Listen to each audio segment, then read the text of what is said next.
তো বন্ধুরা, এইটা হচ্ছে সেই কোণার্কের সূর্য মন্দিরের গেট।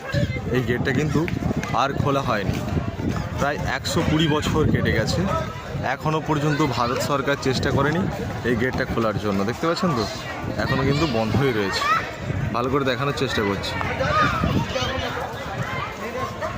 এই মন্দিরের বহু ইতিহাস রয়েছে, তার মধ্যে যেটা সবচেয়ে গুরুত্বপূর্ণ সেটি হচ্ছে যে এই মন্দির নির্মাণের ইতিহাস।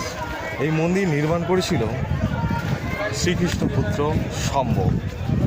শম্ভু কেন করেছিল সেটি হচ্ছে যে নারদ মুনির অভিশাপে, যখন শম্ভু